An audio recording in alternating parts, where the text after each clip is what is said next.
Hello, hello, hello. I am practitioner Jay. What does that mean? It just means that I have a background in mental health. So I was able to get my betrayal trauma certification as a practitioner. Um, but actually, I never even told anybody this, so I might as well now. And this is so off the bat, it's not even funny. And this is why I stick to my script when I'm giving classes, because I always have a tendency to go run on. But just since I'm on the subject, I do have an associate's degree in therapeutic recreation. I have a dual bachelor's degree in theater and psychology. I have a master's degree in arts and teaching, several life coaching certifications, obviously a betrayal trauma practitioner certification. Spent 8 years in the military, 4 years in the Army, 4 years in the Air Force. I have a children's book out there, and a slew of other things. But that's just a few of my credentials. Two adopted kids. I've been on the set of Sex and the City, Criminal Intent a few times. So I've lived a nice long life in these short 48 years, 47. I shall be 48 in September. But I embrace age because age is not guaranteed to anyone, and the blessings of life and learning and growing is not guaranteed to anyone. So, and especially having a lot of loss in my life, I appreciate that. But anyway, I always start my classes with a corny dad joke, and it's a couple months late because it's after St. Patrick's Day. But what do you call a big Irish spider? A big Irish spider is called Patty Longlegs. But All right. You can take 2 deep healing breaths with me. That's in through the nose, out through the mouth. Oh, oxygen. It's free, it's healing, it's delicious. One more and slowly breathe out. All right, this gets you in the position to receive some good news that I'm about to share. What is this good news? This good news is this class is pre-recorded. So if you're watching this, it's pre-recorded. Well, obviously, if you weren't live, regardless, it's pre-recorded to those watching it after. But why is it pre-recorded? Because, when I'm supposed to go live on Wednesday, I'm actually going to be on Debbie's podcast from Betrayal to Breakthrough. So when that interview airs with me, I encourage you to check it out. All right. I want to inform you that this class in particular is for those that are either reconciling, rebuilding, depending on how you want to, coming back together, or if you simply want tools in your toolbox for your next relationship. All right. Being in a relationship is wonderful. However, it takes a lot of work, and just not a lot of work, a lot of continuous work.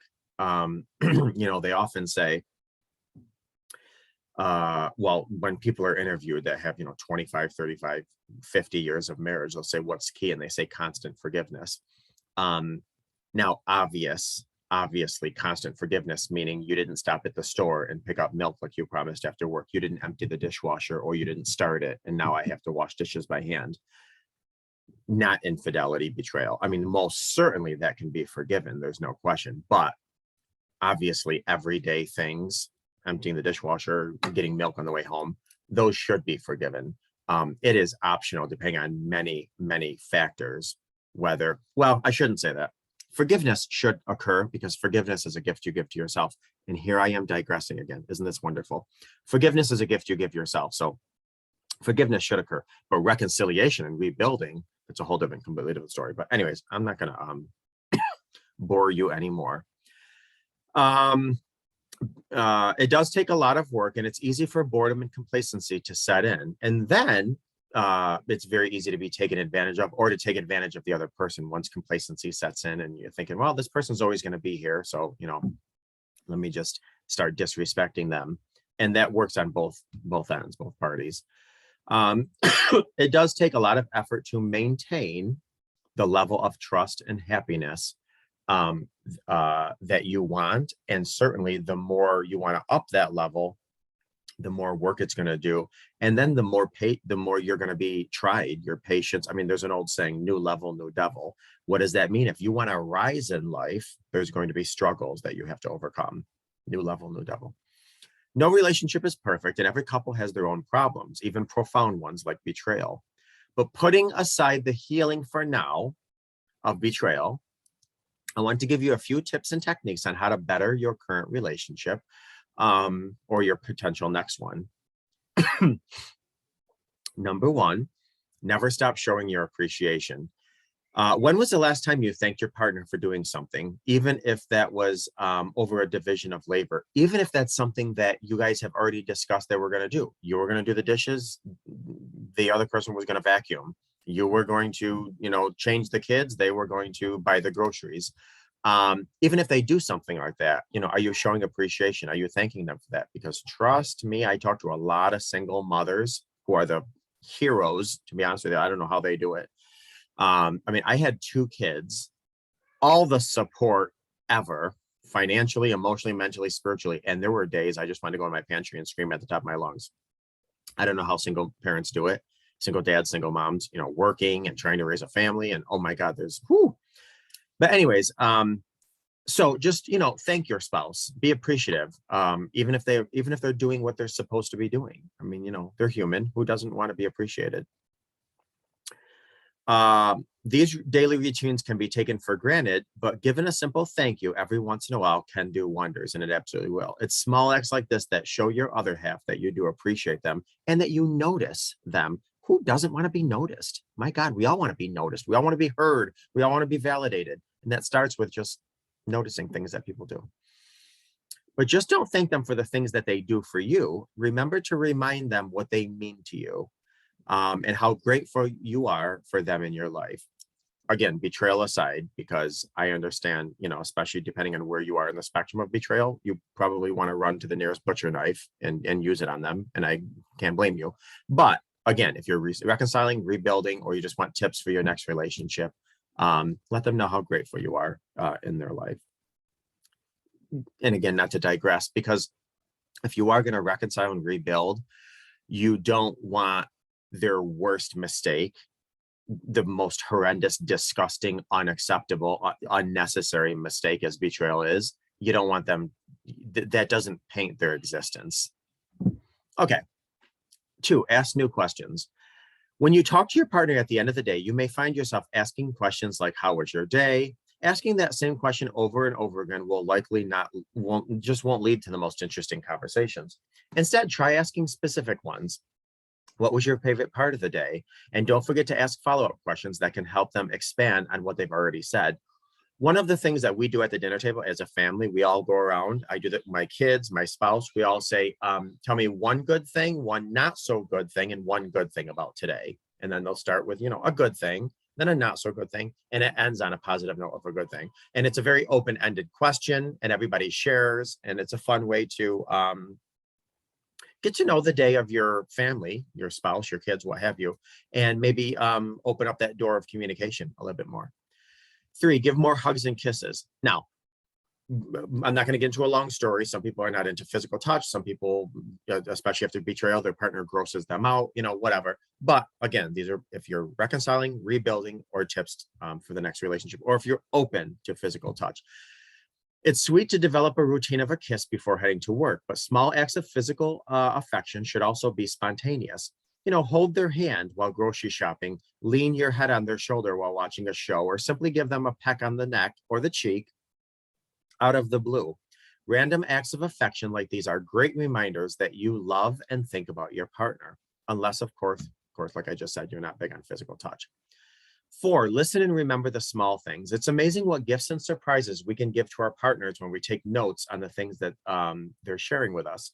From buying the perfect birthday gift to bringing up a treat that they've been wanting from the store. There's so many ways that they can show a person, or you can show a person that you love them by not only listening to what they're saying, but caring about what they're saying.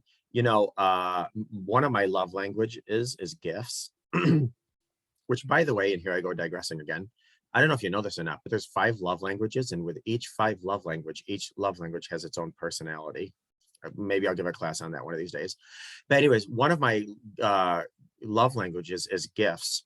And so I love it. I love it when somebody just gives me a random token gift, and it doesn't have to be anything substantial whatsoever, but that immediately makes me think that person thought of me, and being thought of feels good. Okay.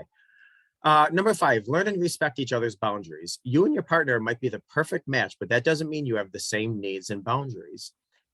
Actually, it probably good. There's a good chance it doesn't. That's why it's important to have honest discussions when it comes to wants, needs, expectations, and so on. Without talking it through, misunderstandings are likely to happen, all from not being on the same page. Just as important, though, is not crossing your partner's boundaries. If they say they need to process a tough day with some alone time, then try to respect that and give that to them. That same courtesy should, of course, be extended to your way, to you as well.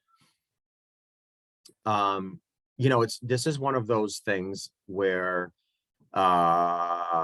even just like a love language, it's one of those times where you don't treat others how you want to be treated. Sometimes when we go through something, and I'll give you a perfect example. My spouse is a talker, wants to talk about everything. Oh my God, ad nauseum. And if there's a death in the family, that's how he processes it. He needs to talk. He needs to talk and iron it out ad nauseum. When I experience a death in the family, I want to be left alone. I want to go in the bedroom. I want to be left alone. So we had to really iron that out. It's like, okay, it's like, I don't want to talk when there's a loss, but I understand there's the need to with my other half. So I need to, do my best to be proactive.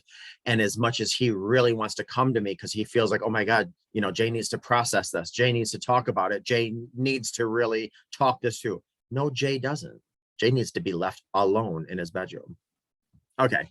Periodically check in on your own relationship. It may seem silly at first, but scheduling a time to communicate with each other on how your relationship is going is 100% worth it. Oftentimes fights come from unspoken things that build up until one day something that wouldn't normally bother you sets you off. I can't tell you how many times I'm talking to somebody on a coaching call and they'll get into a screaming match. They'll get into a screaming match together about how somebody didn't put the sugar top on correctly on the sugar bowl. And I'm like, oh, okay, you guys hold on. We're going to reel this in and go back to the real issues, not these topics. But anyways, so this is why it's important to communicate. And a lot of people don't like to communicate. A lot of people feel uncomfortable communicate.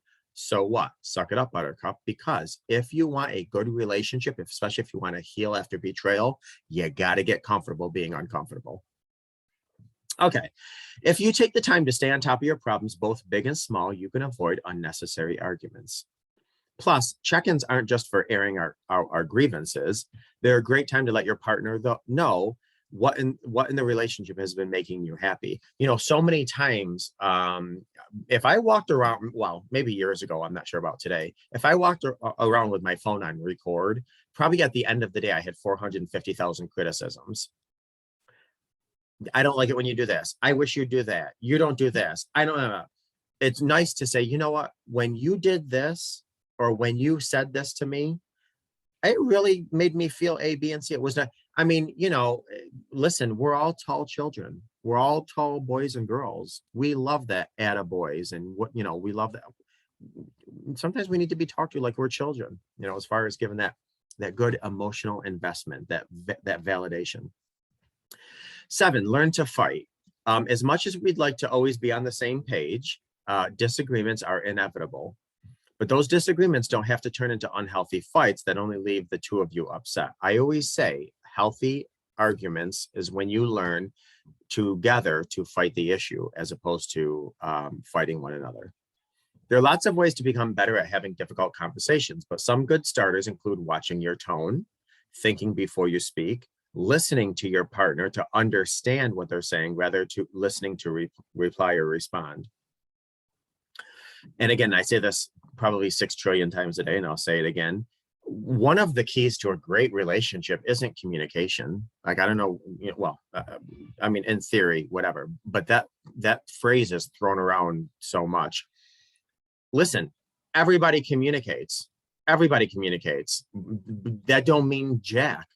It's effective communication that is key. You have to learn your partner's style and way of communicating, and you have to learn how to speak that.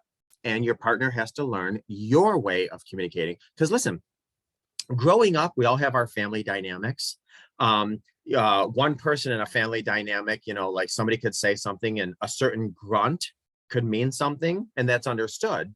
All of a sudden, you get married, your spouse says something to you, and you grunt, expecting them to have that same understanding. They're like, why are you grunting? Don't you want to A, B, and C? And then they repeat what they're used to in their childhood. So, man, effective communication. I'm just going to leave it there. Okay. Regularly go on dates. The business of life can make it difficult to spend quality time one-on-one together. As a matter of fact, I have a nice date coming up Saturday. At 1 o'clock, we're scheduled for a couples massage. At 2:30, we're scheduled for a nice, very early dinner. At 4 o'clock, we're going to see, at 5 o'clock, we're going to see Air Supply, awesome band from the 80s. Then we're actually going out dancing. Now we've been married going on 21 years, but if you don't date and you don't keep that spark, man, boredom and complacency can set in. Okay. It's important to go out of your way to schedule and follow through with date nights. And listen, date nights could be free, cheap, and spontaneous. I don't care if you take your partner's hand and go stand on your front porch and look at the stars and talk or kiss for 2 minutes. That's a mini spontaneous date. Doesn't have to be anything significant in any capacity. If you can pull off a weekly date night, a spontaneous date night, a monthly date night, wonderful. Any trick will do to keep that spark. And 9, be spontaneous. I just said this. In addition to scheduling time together, it's important to find ways to shake things up. You can go big, like taking a spontaneous weekend trip somewhere that you've never been, or you could do something smaller and but just as unexpected, like making breakfast at midnight. I mean, oh my gosh, really, if you just get creative and think outside the box, you can add so much spontaneity to your relationship, so much spark, and just renew things. And if you are reconciling or rebuilding, you're trying to create a whole new relationship, an entirely new marriage, a completely brand new 2.0 dynamic, doing these things is imperative. It's crucial. And number 10, of course, making time for yourself. We all want to be around our partners as much as possible.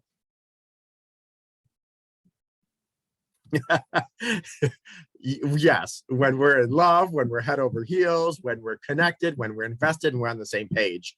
Absolutely, we want to be in love as much as possible.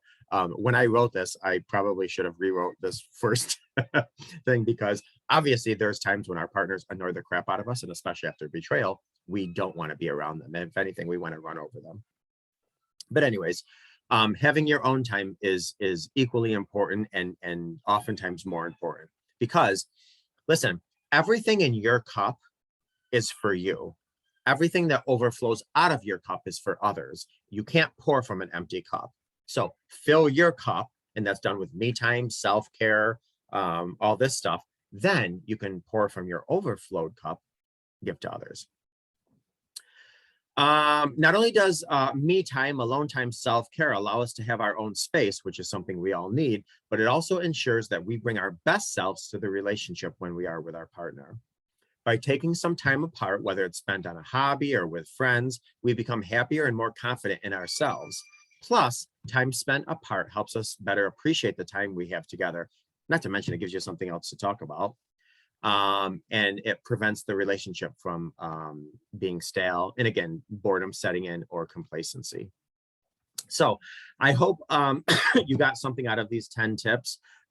Maybe you got something out of 1 or 2, maybe all 10. Maybe you got nothing out of these 10 tips, but it made you think of something else that, hey, you know what? None of these apply to me and I can't do any of these for whatever reason, but he did make me think of A, B, and C. Listen, pebbles make mountains and raindrops make seas. Sometimes the little tiniest changes result in wonderful effects.